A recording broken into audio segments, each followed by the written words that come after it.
আমি কি দোষী? আমি যদি দোষী হয়ে থাকি আমি প্রমাণটা চাই।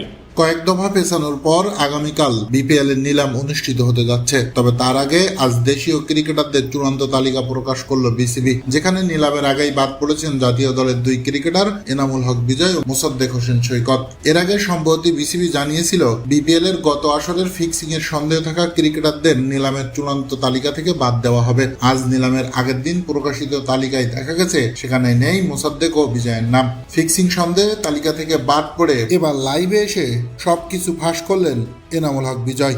আমি প্রমাণটা চাই সারা বাংলাদেশের মানুষের কাছেই, এটার পক্ষ হয়ে বলতে চাই বিসিবির কাছে, বিপিএল গভর্নিং কাউন্সিলের কাছে, যে আমি যদি আসলে দোষী হয়ে থাকি তাহলে আমাকে আজীবনের জন্য ব্যান করে দেন। আমি তো অনেকের কাছে পছন্দের প্লেয়ারও না, অনেকের কাছে ভালো টিমমেটও না, হয়তো বা অনেকের কাছে ভালো প্লেয়ারও না। সো ঠিক আছে, আমার আর খেলা লাগবে না আলহামদুলিল্লাহ। যদি হয়, যদি আমি দোষী হয়ে থাকি আমার খেলা লাগবে না। আর যদি নির্দোষ হই তাহলে যে এই যে আপনারা আমাকে যে কোনো ভাবে যতভাবে মানুষকে ছোট করা যায়, এই ছোটটা যে আমি হচ্ছি, এটার আসলে এটার ফিডব্যাক কে দেবে? এই সম্মানটা আমাকে কে ফেরত দিবে সেটা আমি জানতে চাই, যে এই সম্মানটা আমাকে কে ফেরত দিবে, শেষটা কোথায়?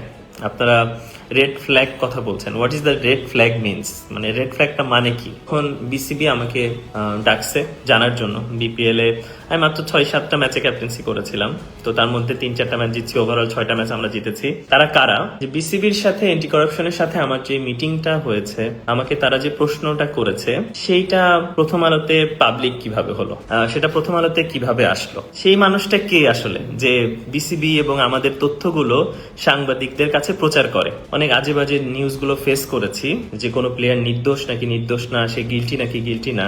লাস্ট বছরের বিপিএল এর যে আমার কন্ট্রাক্ট ছিল 50 লক্ষ টাকা, সেখান থেকে মাত্র 20 লক্ষ টাকা পেয়েছি, আরো 30 লক্ষ টাকা পাইনি। আমি লাস্ট 1 বছর ধরে বিসিবির কাছে প্রচন্ড পরিমাণে ফোন দিয়েছি, মেইল আদান প্রদান করেছি, তাদের কাছে গিয়েছি, তাদের এরকম চেক দেখিয়েছি যে আমার কাছে এরকম রাশিয়া টিমের চেক পড়ে আছে কিন্তু তাতে কোনো টাকা নাই, আপনারা এর ব্যবস্থা করেন। কিন্তু লাস্ট 1 বছর ধরে আমি 30 লক্ষ টাকা পাইনি, 30 লক্ষ টাকা আমার বাকি বিপিএল এ। আরেকটা কারণ বলতে চাই, যে যখন আমি বিপিএল এ রাশিয়ার হয়ে খেলছিলাম ঠিক তখন কিন্তু, এবং সবাই কিন্তু জানতেন যে আমরা রাশিয়া টিমের যারা প্লেয়াররা আছি তারা কিন্তু টাকাটা পাচ্ছি না। আমি যদি একটা কথা ভুল বলে থাকি আজকে, তাহলে অবশ্যই আমাকে ধরিয়ে দিবেন পরবর্তীতে। আমি বলতে চাই যে আমার লাস্ট 1 বছরে যে পেমেন্টটা হয় নাই, সেই পেমেন্টটা আসলে কেন এখন স্থগিত আছে, কেন আমি পাচ্ছি না? আপনারা যারা আমাকে পছন্দ করেন তাদের কাছে একবারও মনে হয় না যে এই ছেলেটা এত দিন ধরে পাগলের মতো ক্রিকেট খেলে, এত ডেডিকেটেড একজন মানুষ, তাকে এইভাবে আসলে ছোট করা হচ্ছে এবং আপনারা সুন্দর করে মেনে নিচ্ছেন এবং আপনারা বিশ্বাসও করছেন? তো সেটার জন্য কষ্ট লাগছে। এবং আজকে যে আমাকে ড্রাফট থেকে বাদ দেওয়া হলো সেটার আপনারা কারণ আমাকে জানান। এবং আমি কারণ একটাই, যে আমি জানতে চাই, কারণ আপনাদের সাথে ফোনে আমি পাচ্ছি না। যখন ফোনে পাচ্ছি না সেহেতু সোশ্যাল মিডিয়াতে আমি একটু অ্যাডভান্টেজ আমাকে নিতেই হবে। তো আমি এইভাবেই সোশ্যাল মিডিয়া জানতে চাই আপনাদের কাছে যে আমার এইসব আসলে সমাধানটা কি হবে। আপনার কাছে কোনো প্রমাণ থাকে আমাকে সাসপেন্ড করে দেন, আমি খুশি মনে একসেপ্ট করে নিব। সারা বাংলাদেশের মানুষ জানুক যে আমি খারাপ, আমি গিলটি, আমি ভালো মানুষ না। আর যদি না হয় তাহলে আমার এই সম্মান, এটা আপনাকে ফেরত দিতে হবে। মানহানি যে হচ্ছে সেটা আপনাকে ফেরত দিতে হবে। আমি বিসিবির কাছ থেকে পর্যাপ্ত সম্মানটা পেলাম না বা পাচ্ছি না, সম্মানটা আমি ডিজার্ভ করি। আমি নিজেকে বলতে পারি আমি 100% অনেস্ট।